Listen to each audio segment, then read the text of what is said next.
So, as you can clearly see by the background, I am not in my apartment, so I was going to read Frankenstein today, but unfortunately my copy is in a different state. So, instead, today we will be reading Book Lovers until I can get my hands back on my Frankenstein copy, which it should just be messed up for this next week. I'm still going to put a Book Lovers on Sunday. But just for this next week, it's going to be a little bit heavy on Book Lovers. Comment down below. I'll probably pre-record them. But if this happens again, tell me if you would rather have the Prodigy series or the Book Lovers series. Okay, without further ado, this is chapter 8 of Book Lovers. 8. We make our way out of Papa Squat's huddled under Charlie's umbrella. I'd call it fortuitous, but it turns out he checks a weather app obsessively, so apparently I found someone even more predictable than I am. The smell of grass and wildflowers is thick in the damp air, and it's cooled considerably. He asks, "Where are you staying?" "It's called Good's Lily Cottage," I say. He says almost to himself, "Bizarre." He creeps up my neck from where his breath hits it. "What, I couldn't possibly be happy anywhere that isn't a black marble penthouse with a crystal chandelier?" "Exactly what I meant." He casts a look my way as we pass under a bar of streetlights, the rain sparkling like silver confetti. "And also, it's my parents' rental property." My cheeks flush. "You're Sally Good? Sally Good's your mom?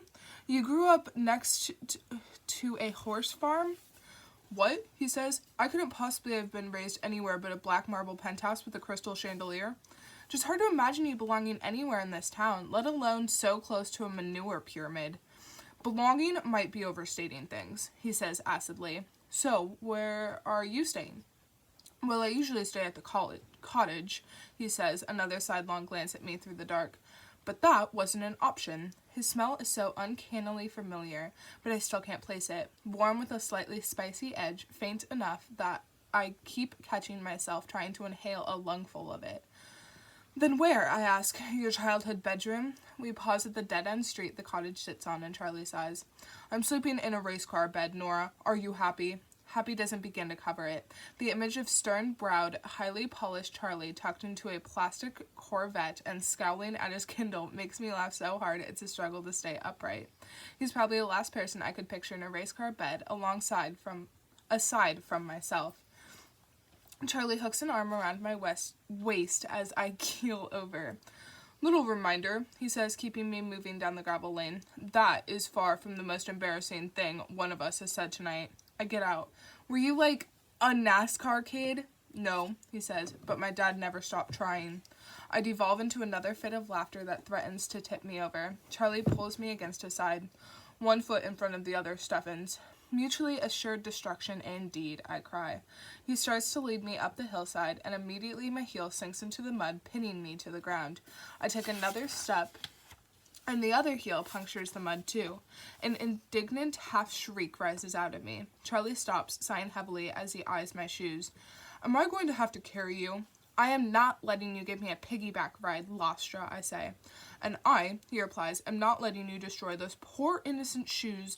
I'm not that kind of man." I look at my mules, and a miserably petulant sound squeaks out of me. "Fine. You're welcome." He turns and hunches as I hike up my dress and say a fond farewell to the last remnants of my dignity, then hook my arms over his shoulders and hop onto his back. "All good," he says. "I'm getting a piggyback ride," I reply, adjusting the umbrella over us. "Does that answer your question?" "Poor Nora," he teases, his hands settling against my thighs as he starts up the steps. "I can only imagine what you're going through." A realization clangs through me, chaotic and emphatic as church bells. The resinous smell is so familiar. It's the same subtle, gender-neutral cologne I wear. A cedar wood and amber blend called Book, meant to summon images of sun-bathed shelves and worn pages. When I found out the company was going under, I put in a bulk order so I could stockpile it. I would have placed it sooner, but it smells different on him. The way Mom's signature lemon lavender scent hits different on Libby, a note of vanilla drawn out that was never there before. Charlie's rendition of Book is spicier, warmer than mine. "Awfully quiet back there, Steffens," he says. "Anything I can do to make your journey more comfortable? A neck pillow? Some of those tiny Delta cookies?" "I take some spurs and a riding crop," I say. Should have seen that coming, he grumbles. I'd also accept a sworn affidavit that will never speak of this again. After the way you disparaged my last contract, I don't think so. When we reach the front steps, I slide off Charlie's back and try to pull my dress back into place, which is a struggle because I didn't do an amazing job of keeping the umbrella over us, and we're both fairly drenched, my dress plastered to my thighs and bangs stuck to my eyes. Charlie reaches out to brush them away. Nice haircut, by the way. Straight men love bangs, I say. They make women approachable.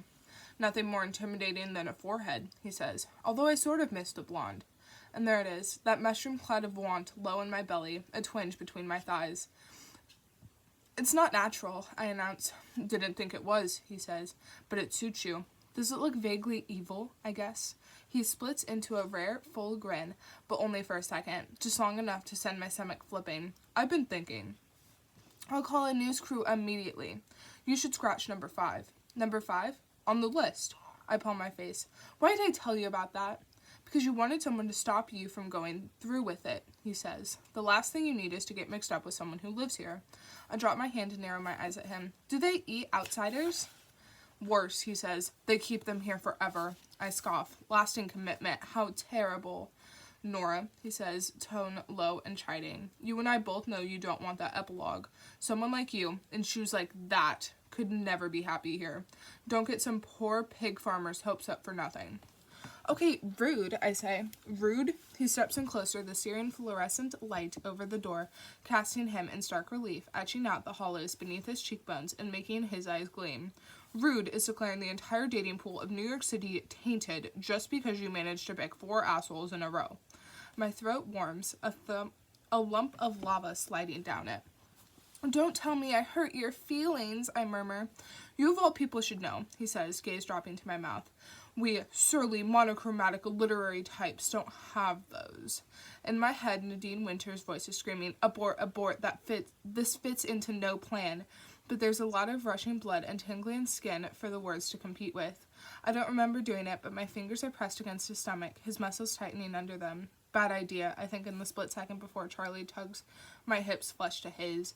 The words break apart like alphabet soup, letters splintering off in every direction, utterly meaningless now. His mouth catches mine roughly as he eases me back into the cottage door, covering my body with his. I half moan at the pressure. His hands tighten on my waist.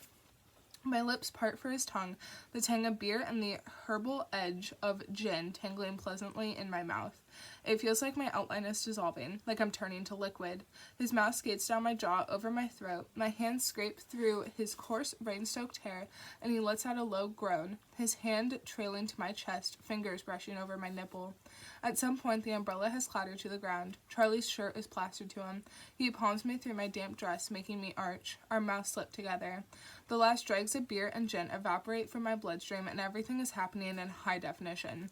My hands skim up the back of his shirt, fingernails sinking into his smooth, warm skin, urging him closer, and his palm moves to the hem of my dress, shucking it up my thigh. His fingers glide higher, sending chills rippling over my skin, and something like, wait, just barely half-heartedly slips out of me. I'm not even sure how he heard it, but Charlie jerks back, looking like a man freshly out of a trance, hair amused, lips bee-stung, dark eyes blinking rapidly. Shit, he says, horse-stepping back. I didn't mean to. Clarity hits me with a cold water shock. Shit is right, as in, I don't shit where I eat or kiss where I work. It's bad enough that in a year and a half, everyone I work with is going to think of me as Nadine Winters. I don't need to add more potential fuel to my reputation's funeral pyre. He says, I can't really get involved with. I don't need an explanation. I cut him off, yanking the hem of my dress back down my thighs. It was a mistake. I know, Charlie says, sounding vaguely offended. Well, I know too. Fine, he says. Then we agree. Fine, I cry, continuing recorded history's strangest and least productive argument. Charlie hasn't moved. Neither of us has. His eyes are still inky, dark, and hungry, and thanks to the light bulb over the door, his hard-on might as well be in a display case at a particularly lascivious museum. I take a breath. Let's just act like, at the same time he says, we should pretend it never happened. I nod. He nods. It's settled. He grabs his umbrella off the ground, and neither of us bothers with good night. He just nods again stiffly and turns and walks away. It never happened, I think with some force, which is good because my reckless decisions always have disastrous consequences.